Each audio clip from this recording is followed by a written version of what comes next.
one of the best-kept secrets of space science.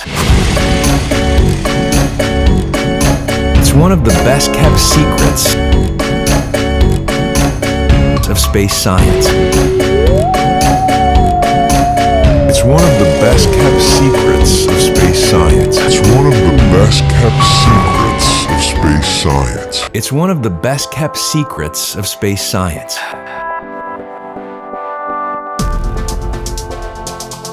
For transporting ambitious and hefty scientific experiments to near space.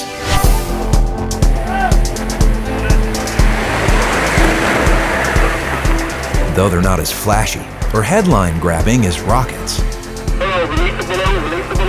For the quickest and most cost-effective trip to near space, they are the time-honored gold standard.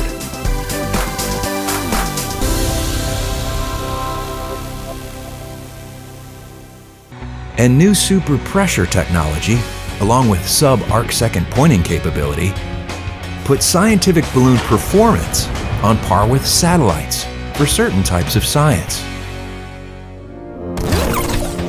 An Austrian prince named Victor Hess is a key figure in understanding where scientific balloons have come from and how they're evolving. Hess loved hot air balloons and physics. In the early 20th century, he combined his two passions in making a series of daring high-altitude flights above 17,000 feet. The aim was to measure high-energy particles in the atmosphere. His discovery of cosmic rays landed him the Nobel Prize in Physics in 1936. He was also the pilot of the first scientific balloon. Fast forward to the end of World War II and a man named Otto Winzen. He devised a way of sealing thin polyethylene film with load-bearing tape. His helium-filled balloons made it possible to fly very large and heavy payloads. He got a patent on that in 1950, and those early balloons were so large they didn't have any way to launch them, except they actually launched them from aircraft carriers. Modern scientific ballooning was born. The first spacesuits and other pioneering technologies designed for the space program were flown and tested on high-altitude scientific balloons.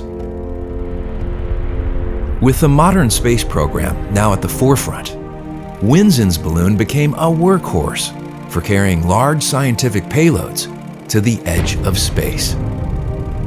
These balloon-based experiments began to train generations of young scientists, including one named John Mather. Mather's early experience on scientific balloons would help pave the way for his groundbreaking work on COBE, the Cosmic Background Explorer satellite. COBE's measurements of cosmic microwave background radiation would help to seal the Big Bang Theory, and ultimately win Mather and his colleague George Smoot the 2006 Nobel Prize in Physics. Stephen Hawking said it was the most important scientific discovery of the century, if not of all time. And unlike orbital, satellite-based missions, balloon-borne scientific payloads can be recovered and flown again.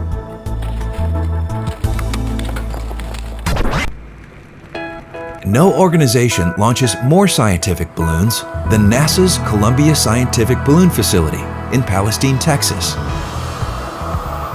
Managed by Orbital ATK for the NASA Balloon Program Office, headquartered at Wallops Flight Facility. Since 1963, CSBF has launched more than 2,600 balloons from locations all over the globe for NASA research centers, universities, and international science groups. The scientific balloons they use are made of a super thin polyethylene film that is 0.02 centimeters thick. They can fly payloads that weigh up to 8,000 pounds, 130,000 feet high, to an invisible ceiling where the atmosphere ends and space begins. due to the natural difference in density between the helium gas used to fill them and the air. They expand to volumes of up to 40 million cubic feet. That's large enough to fit a football stadium inside. From places like New Mexico, Arctic Sweden, and New Zealand, to the coldest and driest continent on Earth, Antarctica. CSBF launches 10 to 15 balloons a year over 4 to 5 campaigns. During the day, the sun heats it up, the gas inside heats up, blows out the vents. Then as the sun goes down, well then the gas shrivels up. As the gas shrivels up, so the balloon does, you're not displacing as much volume, the balloon starts to sink, and now you're sort of shoveling off ballast in order to stay afloat. You could lose tens of thousands of feet of altitude. You might fly at 120,000 feet during the day and 90,000 feet at night, which limits the amount of science returned for some science. Because of this altitude fluctuation with zero pressure balloons, polar locales like Antarctica and Arctic Sweden with 24-hour-a-day midnight summer sun are hotspots for long-duration scientific ballooning. This altitude fluctuation is also the genesis for NASA's newly developed super pressure balloon. The reason for superpressure ballooning is they have absolutely stable altitude, day-night, and it doesn't matter how cold the atmosphere is. They are sealed. So your shape is always the same, you always displace the same amount of air, and therefore you have the same amount of buoyancy all the time. This day-to-night altitude stability allows superpressure balloons and the science they carry to move away from the poles, offering scientists new views of space from mid-latitude locations. Like Wanaka, New Zealand, the NASA balloon program's newest base of operation. Another exciting example of how scientific balloons have evolved as a next-generation science platform is the development of the Wallops Arc-Second Pointer, or WASP. It's a pointing system that we use for science instruments that need to finely point at an object in space. After roughly 2 hours of float time, balloon and payload arrive at the edge of space, anywhere from 110 to 130,000 feet above Earth. Once in clear conditions, a balloon was spotted 260 miles away. Science missions can range from 2 hours to 100 days. When science goals are accomplished, the CSBF crew begins the process of terminating the flight. We typically file what we call a prior to descent notice with the FAA, kind of let them know that we're thinking about terminating about an hour prior to a certain specified time. This is choreographed with NASA's safety analysis data that shows the crew where the balloon and payload can safely be brought back to Earth. When safety criteria is met, a telemetry command is sent, firing an explosive squib that separates parachute and balloon. It also triggers a tear in the balloon, releasing the helium gas. In 50 minutes to an hour, balloon and payload are safely back on the ground. So we recover both items because we don't want to leave a footprint of NASA having been there. We take everything that we drop in out. It's important from the science perspective also that they can refurbish and refly the instrument many times in some cases. So scientific balloons are being looked at more and more in technology development. We did the low-density supersonic decelerator, or LDSD, testing up for the supersonic parachutes for Mars. I see in the future additional tests that could be done using the stratospheric balloon as a platform to either lift another vehicle, do drop tests. The possibilities are endless.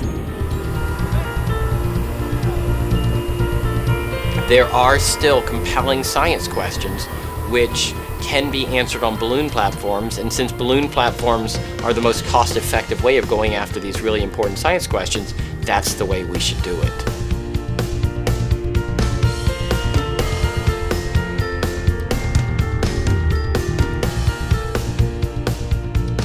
For the superpressure balloon, if you do a 100-day flight, which is what our ambition is for a superpressure balloon, it's space mission science. It's 100 days at that altitude. It's 100 days in space. Balloons are a stepping stone to space. So this is our growth system for future brilliant people and future brilliant projects. The scientific ballooning program offers the opportunity to get new technology to space faster than we could ever do with a rocket program to send things to orbit. What the new scientific ballooning capabilities are offering us is a technology. The need is there's lots of great science to be done that we can do on these platforms at lower cost and get the important training to be able to test out instruments. And so now we've met a need with a technology, and that's real innovation.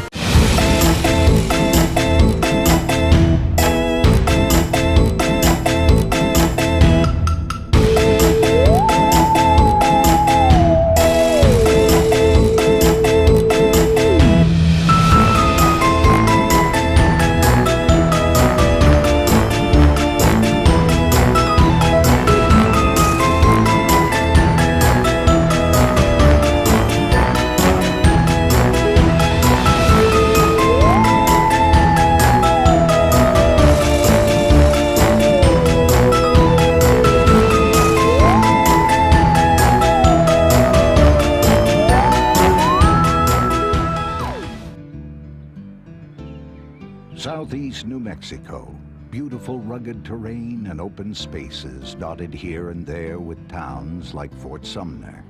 The Kid was shot and buried here over a century ago, and folks joke that nothing's happened since.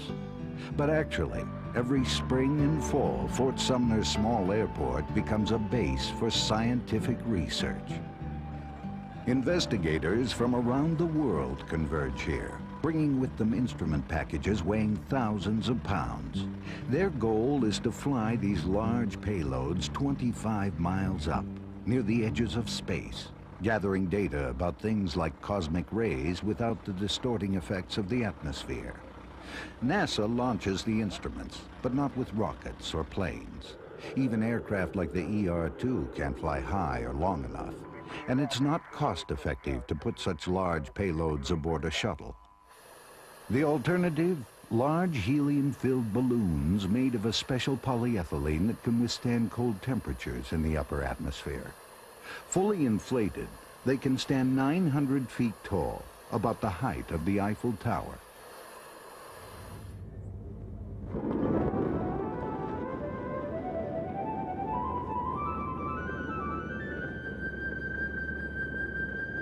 Once a balloon rises above an instrument package, it is released, and the two begin their journey to 130,000 feet.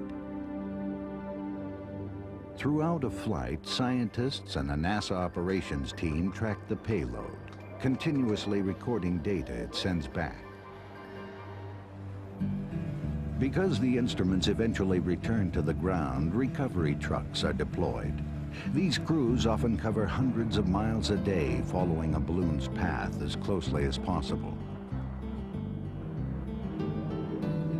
Towards the end of a flight, a small plane heads out and surveys potential landing sites for the payload. New Mexico offers plenty of unpopulated areas for safe touchdowns. Satisfied that no lives or property are in danger, the aircrew transmits a signal that destroys the balloon, and the instrument package parachutes to the ground. Successful landings don't always mean easy recoveries. Getting transport trucks into the touchdown area is the first hurdle. Hauling out a 3-ton load without damaging it is another. And tree-entangled parachutes can be a real challenge. But the people in the program pride themselves on good science at a reasonable cost, and getting payloads back means they can fly again. NASA has been doing missions like this since the early 1960s. Although the balloons are larger and the equipment to launch them more sophisticated, it remains a very reliable way to do studies in the upper atmosphere. It's also often the only way, especially for universities and graduate students with limited budgets.